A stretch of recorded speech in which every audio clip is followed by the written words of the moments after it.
Queen Isabella of Castile didn't bathe for 8 months on purpose. Elizabeth I's black teeth reeked like a rotting horse. Medieval queens lived with lice crawling across their faces, calling them divine blessings. But this was just the beginning of the horror. You know that feeling when you skip a shower for a couple days and feel gross? Queen Isabella of Castile didn't bathe for 8 months on purpose as a way to show off. And she wasn't even the dirty one. See, we have this image of medieval royalty, beautiful gowns, fancy ceremonies, paintings where everyone looks like they smell like roses, but those paintings lie, because the truth is the average medieval peasant who washed in a river once a week was cleaner than most queens. The servants scrubbing floors had better hygiene than the princess sitting on the throne. Today, I'm going to tell you exactly what was happening under those beautiful gowns, what was crawling in those fancy wigs, why queens were painting their teeth black on purpose, and why one princess's beauty routine involved sitting in a tub of human blood while maggots ate the animal fat in her hair. By the time we're done, you'll understand why royal treatment in medieval times meant your face might literally fall off. And it starts with what happened every morning when a queen woke up. Sugar arrived in Europe in the 1500s, and it was more expensive than gold. Only royalty could afford it. Queen Elizabeth I was addicted. She'd eat sugared violets for breakfast, candied ginger between meals, and something called marchpane, which was basically pure sugar paste for dessert. Here's what happened to her mouth. By age 40, her teeth were brown. By 50, they were black. By 60, most had fallen out. Foreign visitors wrote that when she spoke, her breath was so awful they had to stand several feet away. One German visitor, Paul Hinzner, visited her court in 1597 and described it as the stench of a rotting horse. But here's the crazy part. It became fashionable. Court ladies saw the queen's black teeth and thought, that's what wealth looks like. They started painting their own teeth black to copy her.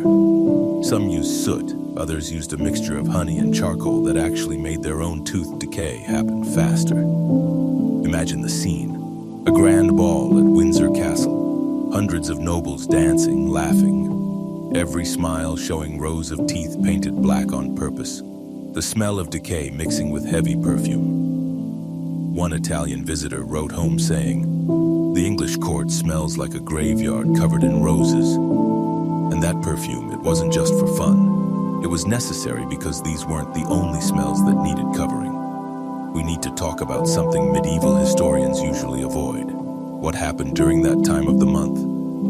Royal women had to manage their periods with whatever was available, and what was available was horrible. They used rags, not clean, sterile pads. Old linen strips that would be rinsed in cold water and reused month after month, year after year, the same cloths. But here's the truly shocking part. They often washed these rags in urine. Stale urine was the medieval version of soap.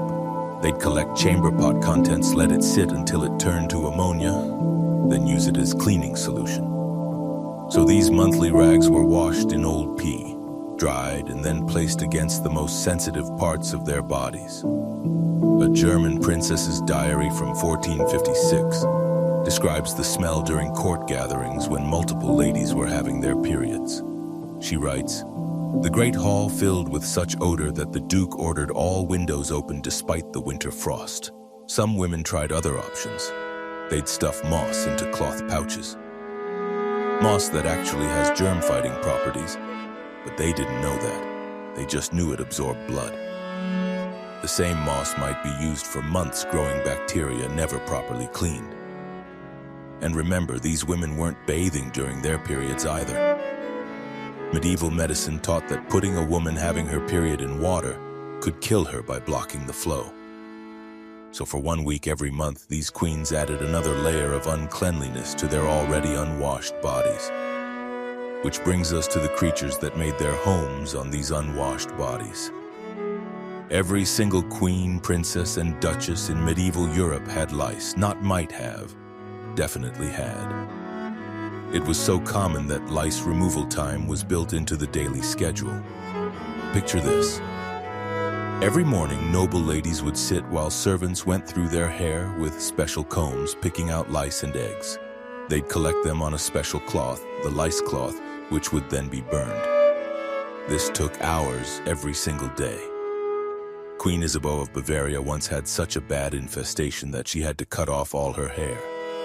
The court doctor counted over 1,000 lice in just one small section before giving up. But here's what makes it worse. Some thought lice just appeared from dirt. They believed if you were dirty enough, lice would just show up from your skin. So when holy women like Saint Margaret of Hungary refused to wash her hair and became infested with lice, she saw it as proof of her devotion. The lice were sent by God to test her. She'd sit in prayer while lice crawled across her face, thinking each bite was a blessing. The fleas were even worse than the lice. Palaces were infested. The floors covered with rushes were breeding grounds. One account from Hampton Court describes watching the floor literally moving from all the fleas jumping. Royal women carried flea traps, small tubes filled with honey or blood that they'd wear under their dresses to attract fleas away from their skin. When that didn't work, they'd have servants follow them with special flea-catching dogs whose entire purpose was to attract the bugs away from their mistresses. But nothing compared to body lice. These lived in the seams of clothing, coming out to feed on blood. Since queens rarely washed their fancy gowns, some of these dresses cost more than a house. The lice had permanent homes. When scientists opened the tomb of Queen Isabella of Aragon, they found her burial dress still crawling with sleeping lice eggs. 500 years later, they were still there waiting. And if you think that's disgusting, wait until you hear what these women did when they actually got sick. When royal women fell ill, the treatments were worse than the diseases. Suffering from headaches? The cure was to apply a paste of fresh bird droppings to your forehead. Not dried, not processed, fresh, warm bird poop held against the skin for hours. The warmth was thought to draw out evil spirits. Skin problems? Bathe the affected area in virgin boy urine. Yes, specifically virgin boys collected fresh each morning. Royal households actually employed young boys whose only job was to provide urine for medical purposes. But the worst treatments were saved for women's health issues. Queen Catherine of Aragon desperately wanted to have a baby boy. The treatment: she had to sit over a pot of burning goat droppings. The smoke was supposed to wake up her womb. She endured this for hours, the toxic fumes causing severe chemical burns to her most private areas. Another treatment for not being able to have babies involved inserting things made from crocodile dung mixed with honey. Yes, crocodile poop inside the body. These weren't desperate peasant remedies. These were prescribed by the finest doctors in Europe to queens and princesses. When it came time for childbirth, things got even worse. Royal births were grand state occasions. They were also death traps. When a queen went into labor, the birthing chamber was prepared according to tradition. Windows sealed, doors locked. The room kept as hot as possible because cold air was thought to harm the baby. No one washed their hands.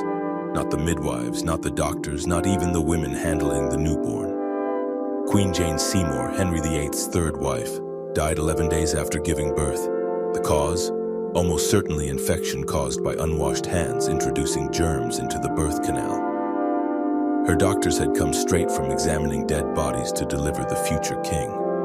They didn't know they were carrying death on their fingers. The instruments, if needed, were wiped on a cloth at best. The same forceps used on a woman who died of childbirth fever might be used on the queen without any cleaning beyond a quick wipe. And if a queen survived childbirth but later got syphilis from her cheating husband, the cure was mercury. Liquid mercury rubbed directly onto genital sores.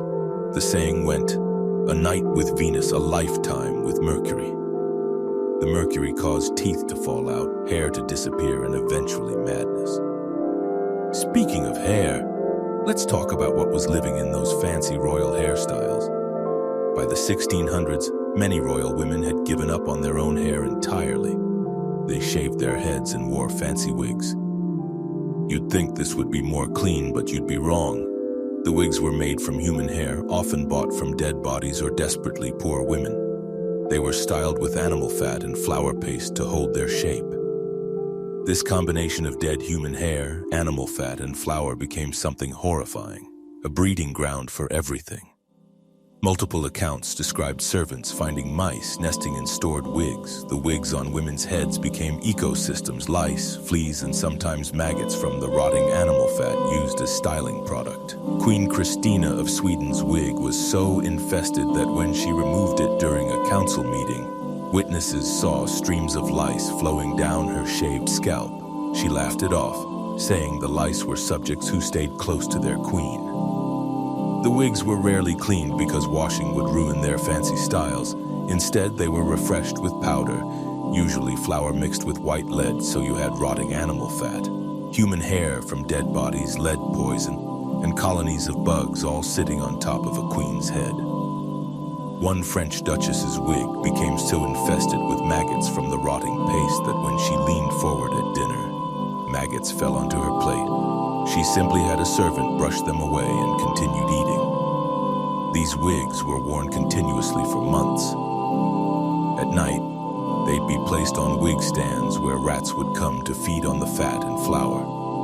In the morning, the wig would be powdered again and placed back on the head, rat droppings and all. And underneath these wigs, the shaved scalps were often covered in sores from the constant irritation and infection. But that was hidden, covered by these beautiful, fancy, absolutely revolting hairpieces. This combination of vanity and filth extended to every aspect of their beauty routines. Some hygiene practices weren't just disgusting, they were literally deadly. Queen Elizabeth's fierce makeup routine eventually killed her. The lead poisoning caused by decades of white face paint led to memory loss, stomach pain, and eventually death. But even as she was dying, she kept applying more lead to cover the damage the lead had caused. Diane de Poitiers, mistress to the French king, went even further. She drank gold chloride solution daily because she believed it preserved youth. When her body was dug up in 2009, scientists found gold levels 500 times normal. The gold had destroyed her bones from the inside out. Maria Gunning, Countess of Coventry, died at 27 from cosmetic poisoning. She was so addicted to white lead makeup that she continued applying it even as her face rotted away. Toward the end, witnesses said pieces of her flesh would fall off when she smiled. To achieve that fashionable high forehead, women would remove hair using mixtures of cat droppings and vinegar. When that didn't work fast enough, they'd use quicklime, the same harsh substance used to dissolve dead bodies. One lady-in-waiting to Queen Anne of Denmark wrote about watching the Queen's forehead blister and peel after a quicklime treatment. The skin came off in sheets. For rosy cheeks, they used vermilion mercury sulfide. For sparkling eyes, they dropped belladonna directly into their pupils, causing hallucinations and sometimes permanent blindness. These women knew something was wrong. They could feel their skin burning, see their faces decaying, but they kept applying more poison to cover the damage caused by yesterday's poison. And when they weren't poisoning themselves with cosmetics, they were poisoning themselves with their clothing. Royal women wore the same unwashed undergarments for weeks. But it's worse than just wearing dirty clothes. The corsets were never washed, ever. They couldn't be. The materials would be ruined. So year after year, the same corset absorbed sweat, skin cells, and body oils. They turned yellow, then brown, then black in the areas of most contact. One inventory from the wardrobe of Mary, Queen of Scots, describes corsets so degraded they had to be burned because the smell couldn't be removed even by the strongest perfumes. The outer gowns were even worse. These fancy dresses, worth more than most people's homes, were almost never cleaned.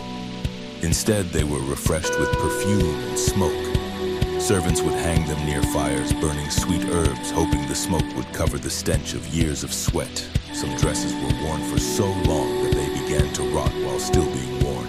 The combination of sweat, body oils, and never being cleaned caused the fabric to literally fall apart. There are accounts of silk dresses splitting apart during court functions because the material had rotted through.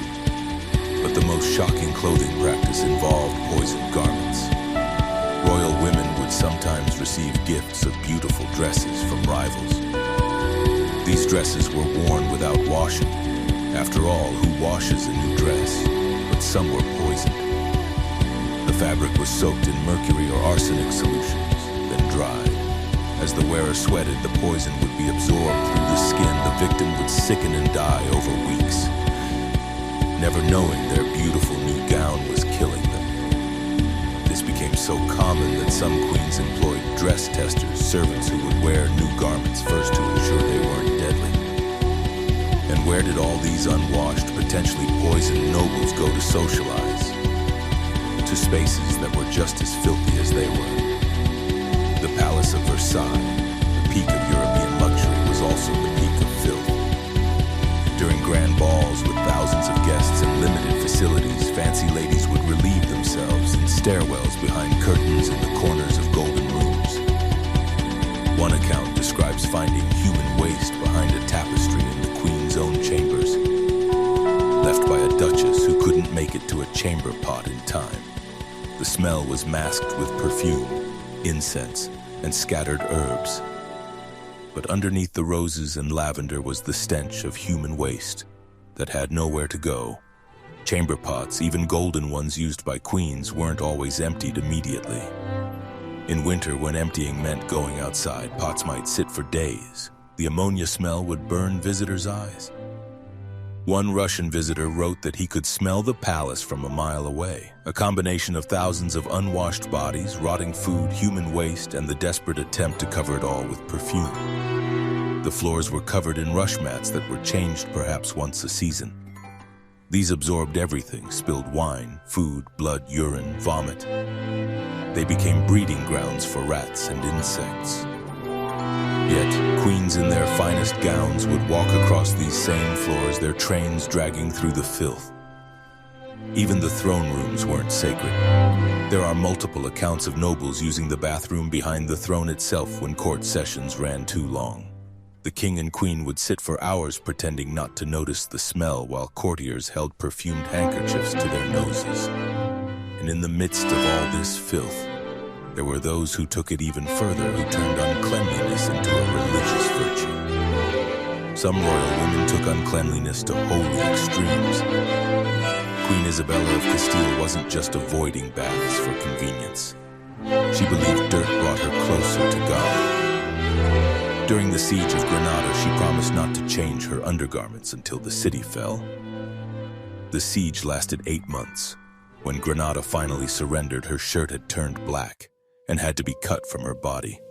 Parts of it had fused with her skin from the built-up sweat and grime. She considered this a holy accomplishment. Saint Elizabeth of Hungary, born a princess, went even further. After her husband died, she refused all hygiene as punishment. She slept in her own waste. She welcomed disease as God's blessing. When servants tried to clean her, she fought them off, claiming they were trying to steal her pathway to heaven. Saint Margaret of Hungary viewed her lice infestation as a divine gift. She would sit in prayer while lice crawled across her face, considering each bite a blessing from God. When offered treatment, she refused, saying the lice were her little martyrdoms. These weren't seen as mental breakdowns, they were celebrated as religious devotion. Other noble women would attempt to copy them, deliberately cultivating filth as a sign of faith. And then there were those whose hygiene practices crossed from disgusting into the truly horrific. Elizabeth Bathory, the Blood Countess of Hungary. The stories say she murdered over 600 young women and bathed in their blood to preserve her youth. Think about the practical reality for a moment. Human blood clots in minutes. It turns brown. It stinks. Anyone actually bathing in blood would be sitting in a tub of rotting, clotted matter that would cake onto the skin in thick, foul-smelling layers. Court testimony describes servants having to scrape clotted blood off the countess's body with special tools. The smell in her bathing chamber was so overwhelming that servants would vomit while attending her. The blood would attract flies and vermin. It would rot within hours in the warm bath chambers.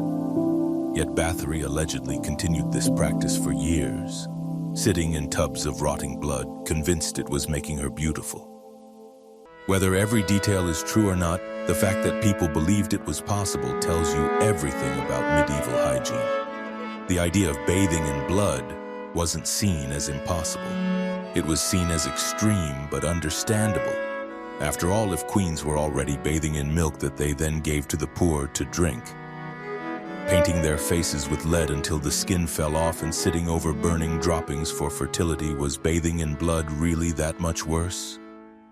Let me paint you one final picture of a typical day in the life of a medieval queen. She wakes up in sheets that haven't been changed in months, crawling with bed bugs and fleas. Her body hasn't seen water in weeks, maybe months. She relieves herself in a golden chamber pot that might not be emptied for days. Her ladies arrive to dress her. First, the shirt she's worn for 2 weeks, stiff with sweat and stained with monthly blood, washed in urine. Then the corset that's never been cleaned, black with years of grime. Then the layers of dresses infested with lice and fleas. Her face is painted with lead, a fresh layer over yesterday's poison. Her teeth are black with decay, her breath awful. Her fancy wig, styled with animal fat and crawling with bugs, is placed on her shaved, sore-covered scalp. She spends her day in rooms where people use the bathroom in corners, where the floors squirm with fleas, where the air is thick with perfume, trying to mask the stench of hundreds of unwashed bodies. When illness strikes, she's treated with poop poultices and mercury rubs. When she gives birth, it's with unwashed hands reaching inside her. When she develops sores from the lead makeup, she covers them with more lead. This was the life of the richest, most powerful women in Europe. They had access to clean water, to soap, to fresh clothing. They had armies of servants. They could have been clean. They chose not to be. They chose superstition over cleanliness, fashion over health, appearance over reality. They literally preferred death to cleanliness. Queen Elizabeth I died with her face rotted by lead. Queen Jane Seymour died from infected childbirth. Countless queens died from mercury treatments for syphilis. They died young, they died painfully, and they died filthy. The golden age of European royalty was actually the age of gold covering rot, of jewels decorating disease, of crowns sitting on lice-infested heads. The next time you see a portrait of a medieval queen in all her finery, remember what those paintings don't show. Remember what was crawling under those gowns, rotting behind that makeup, and festering beneath those jewels. The past wasn't just different, it was disgusting. And these queens, these examples of feminine beauty and power, were some of the filthiest human beings who ever lived. Not because they had to be, but because they chose to be. And somewhere in a palace, another noble lady is painting her teeth black to look more like a queen, never questioning why copying decay became the height of fashion.